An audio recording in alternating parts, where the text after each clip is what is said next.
আসসালামু আলাইকুম বন্ধুরা, কেমন আছো তোমরা সবাই? আশা করছি তোমরা যে যেখানে আছো অনেক ভালো আছো। আলহামদুলিল্লাহ আমিও ভালো আছি। তো বন্ধুরা, নুরি ডেলি ব্লগে আবারও একটা নতুন ব্লগ নিয়ে চলে আসলাম। তো আশা করছি আজকের ব্লগটা তোমাদের ভালো লাগবে। আর যদি ভালো লেগে থাকে বন্ধুরা, অবশ্যই একটা লাইক করো। আর তোমরা যারা আজকে আমার চ্যানেলে নতুন, চ্যানেলটা সাবস্ক্রাইব করে আমার পাশে থেকো। আর যারা আগে থেকে সাবস্ক্রাইব করে রেখেছো তাদেরকে অসংখ্য অসংখ্য ধন্যবাদ ও দোয়া রইলো। তো আজকে বিকেল থেকেই ব্লগটা স্টার্ট করেছি। আর এই দেখো বন্ধুরা, এখনও হচ্ছে এদিকে ঝাড় টাড় কিছুই দেওয়া হয়নি। ওদিকে ঘর বারান্দা ঝাড় দিয়ে নিয়েছি, উঠোন ঝাড় দেওয়া বাকি আছে। তো এখানে হচ্ছে দুপুরবেলায় অনেকটাই রৌদ্র থাকে, তো কিছু ভিজা খেড় ছিল, তো ওই খেড়গুলো আমি এই জায়গায় মেলে দিয়েছি।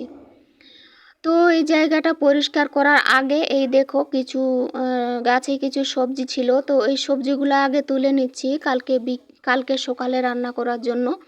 তো এই দেখো বন্ধুরা, এখানে কিছু টমেটো পেলাম আর কিছু কাঁচা লঙ্কা আর 2টা করলা পেয়েছি। এই দেখো বন্ধুরা, এই করলাটা মানে 2-3 দিন আগেই না তুলে নেওয়া ভালো ছিল, একেবারে পেকে ফেটে গেছে। আর এই দেখো বন্ধুরা, ছেলে এদিকে গাড়িটার সঙ্গে খেলা করছে। আর মেয়েও চলে এসছে মিশন থেকে। 5 দিনের ছুটি পেয়েছে। তো এখন থেকে 5 দিন মানে দুইজনে একসঙ্গে খেলা করবে। তো ওই জন্য একটু মানে নিশ্চিন্ত হয়ে চলে আসলাম গাছের যত্ন নিতে। আর মেয়ে যদি বাড়িতে থাকে না, মানে ওর দিদির সঙ্গে ও খেলতে খুব ভালোবাসে। দুই ভাই বোনে খেলাধুলাও করে, আবার মারামারি ঝগড়া এরকম করে ওদের দিন কেটে যায়। তো বাড়িতেই থাকে আর কি, বাইরে আর যায় না। আর মেয়ে যদি বাড়িতে না থাকে না, তো ও বাইরে চলে যায়, বাইরে অনেকগুলা বাচ্চা খেলা করে, ওদের সঙ্গে খেলতে চলে যায়। বাড়িতে একা একা বোর হয়ে যায় আর কি। তো ওই জন্য ও যদি বাইরে যায় আর কি খেলা করতে, তো আমারও মানে বাড়িতে থাকা হয় না, বাড়িতে মন টিকে না। যে ছেলে যদি বাইরে খেলতে যায়, তো কোথায় খেলবে, কার সঙ্গে মারামারি করবে। আর বাড়ির সামনে যেহেতু রাস্তা, তোমরা দেখেছো অনেক গাড়ি চলাচল করে। আর এখন হচ্ছে এই যে জমি চাষ করছে ট্রাক্টর বা হচ্ছে গম কাটার জন্য যে মেশিনগুলা, হারভেস্টার, এগুলা অনেক চলাচল করে এই রাস্তায়। তো ওই জন্য ভয় লাগে আর কি, ছেলে যদি বাইরে যায়। তো এখন যেহেতু মেয়ে চলে এসছে, তো অতটা ভয় নাই, ওরা দুজনে মিলে বাড়িতে খেলা করবে, বাইরে যাবে না। তো ওই জন্য বলছি যে নিশ্চিন্ত হয়ে একটু গাছের যত্ন নিতে চলে আসলাম বন্ধুরা। এই দেখো, এখানে 2টা বড় বড় গামলা নিয়েছি।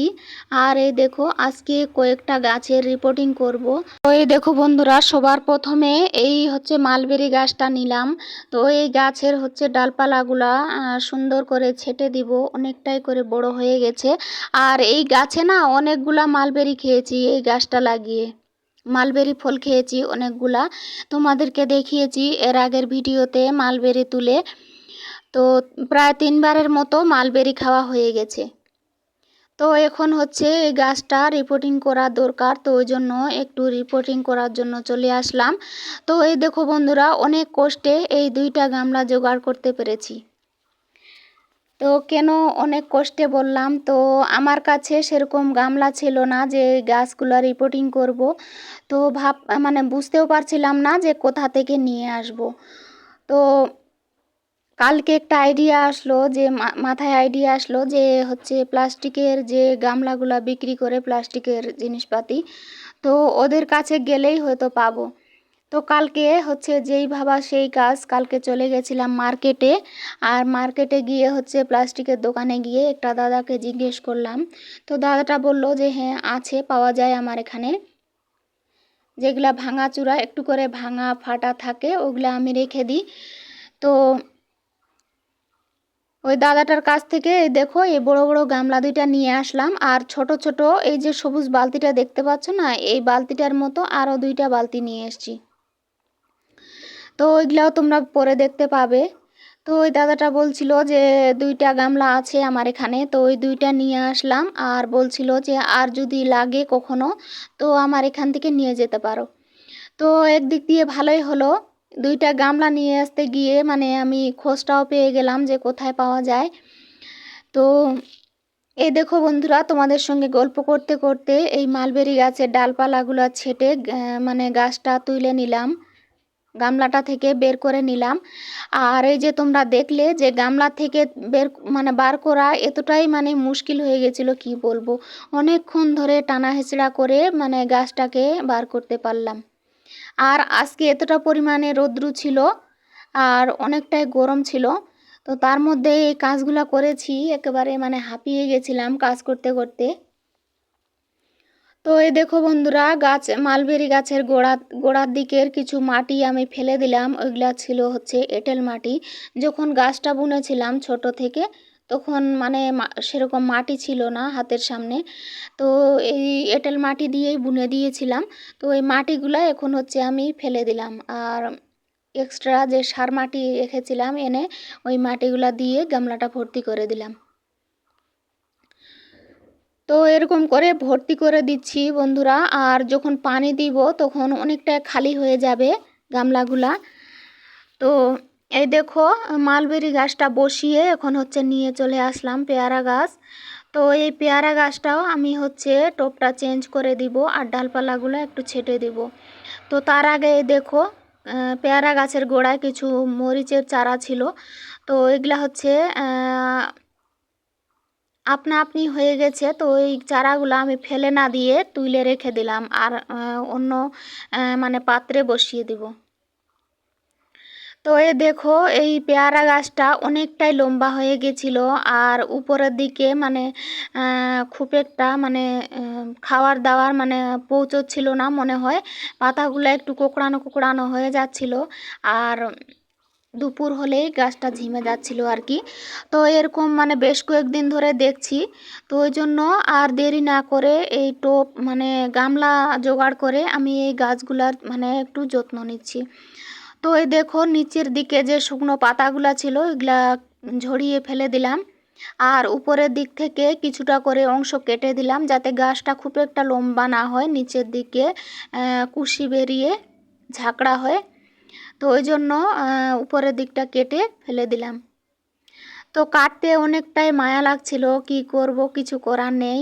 আর গাছটাকে মায়া করলে আর ওকে আর বাঁচাতে পারতাম না, হয়তো মরে যেত। অনেকটাই গাছটা দুর্বল হয়ে গেছিল। তো এই দেখো বন্ধুরা, ছেলে মেয়ে ওরা দুজনেই হচ্ছে মারামারি লেগে গেছিল, ঝগড়া লেগে গেছিল, আমার কাছে এসেছিল নালিশ করতে। ওদেরকে আবার বুঝিয়ে সুঝিয়ে আবার দিয়ে আসলাম ওইদিকে খেলা করতে। তো এই দেখো বন্ধুরা, পেয়ারা গাছটা খুব সহজেই বের হয়ে গেল গামলাটা থেকে। তো পেয়ারা গাছের গোড়ায় যে মাটিগুলো আছে না, ওই মাটিগুলো আর হচ্ছে ছুটালাম না, ওই মাটিগুলো ওইভাবেই রেখে দিলাম। মাটিগুলো খুব ভালো ছিল, সার মাটি মিক্স করে বসিয়েছিলাম। তো ওইটা আর ফেলালাম না, ওইভাবে বসিয়ে দিলাম, উপর থেকে আরও সার মাটি দিয়ে ঢেকে দিলাম। আর ওই যে মালবেরি গাছের যে কাটিংগুলা বের হলো, ডালগুলা, ওইগুলা থেকে আমি কিছু কাটিং বসাবো। তোমাদেরকে আজকের ভিডিওতে দেখতে পাবে না, এর পরের ভিডিওতে অবশ্যই দেখতে পাবে। তো এই দেখো বন্ধুরা, দুইটা গাছ বসিয়ে দিলাম, আর দুইটা এদিকে গামলাও খালি হয়ে গেল। তো ভাবছি যে এই ডালিম গাছটাও এই গামলাটাতে বসিয়ে দিব। আর ওই দেখো, ছোট বালতিটাতে ছিল না শিকড়গুলা খুব একটা সাইডের দিকে বাড়তেও পারছিল না, তো ওই জন্য এই গামলাটাতে দিয়ে দিলাম।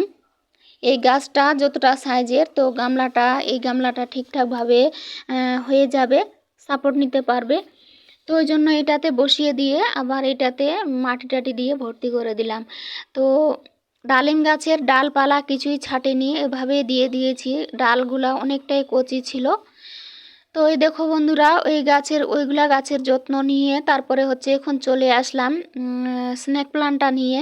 তো এই দেখো, এই ছোট্ট টবটার মধ্যে এই স্নেক প্লান্টটা বুনেছি। আর ওই দেখো বন্ধুরা, স্নেক প্লান্টটা এতটা সুন্দর হয়েছে, দেখো বেবি প্লান্টস বের হয়েছে এখানে 4টা টোটাল। তো এইগুলা হচ্ছে একটু আলাদা করে নিচ্ছি, আলাদা করে নিয়ে আর ওই দেখো খয়েরি কালারের যে দুইটা গামলা দেখছো, এই গামলা দুইটা হচ্ছে নতুন, ওই বড় গামলা দুইটার সঙ্গে ওই দুইটা গামলাও নিয়ে এসেছিলাম। তো এদিকে হচ্ছে এই টোপটা আছে আর সবুজ গামলাটা আর এই নতুন গামলা দুইটা, টোটাল 4টা হয়ে গেল। তো এখানে 4টা তিনটা বেবি প্লান্টস বসিয়ে দিলাম আর মাদার প্লান্টসটা এই টোপটার মধ্যে দিয়ে দিলাম। আর এই দেখো বন্ধুরা, এখানে সাইডের যে পাতাগুলা এগুলা হচ্ছে ওই ছাগলের বাচ্চাটা খেয়ে নিয়েছিল। তো এই ছাগলের বাচ্চাটা যদি ছেড়ে দেওয়া থাকে আর কি, তো কি বলবো, এই মানে পাথরকুচির পাতাগুলা আর স্নেক প্লান্টের পাতাগুলা এতটা মানে খেতে পছন্দ করে, মানে ছেড়ে দিলেই ও চলে আসবে ওই গাছের গোড়ায়। তো পাতাগুলা খেয়ে নষ্ট করে দিয়েছিল, ওগুলা ছেটে দিয়ে তারপরে একটা আরও হচ্ছে বেবি প্লান্টস ছিল বাকি, ওইটা হচ্ছে এই দেখো ছোট কৌটাটার মধ্যে বসিয়ে দিয়েছি। তো এই দেখো বন্ধুরা, এখানে টোটাল হচ্ছে 5টা স্নেক প্লান্টস আমি বের করতে পারলাম। তো এই দেখো এখন হচ্ছে গাছ বসিয়ে দিয়ে গাছগুলোতে একটু জল দিয়ে দিচ্ছি, সুন্দর করে জল দিয়ে একেবারে মাটিগুলা ভিজিয়ে দিব। আর এইদিকে যে এই দেখো 2টা সবুজ বালতি, তো একটাতে তো স্নেক প্লান্ট বসিয়েছি আর একটাতে হচ্ছে করলা গাছ বসিয়েছি। গরু হচ্ছে মাঠে বাঁধতে গিয়ে ওইখানে পেয়েছিলাম এই করলা গাছটা, তো এই গাছটা হচ্ছে এই গামলাটাতে বসিয়ে দিয়েছি, সারের ঢিপিতে পেয়েছিলাম। তো চলো বন্ধুরা, আজকের ব্লগটা এখানে শেষ করলাম। তোমাদের কেমন লাগলো অবশ্যই কমেন্ট করে জানিও। আর চেষ্টা করব আর একটা সুন্দর ব্লগ নিয়ে আসার নেক্সট ডে। তোমরা ভালো থেকো।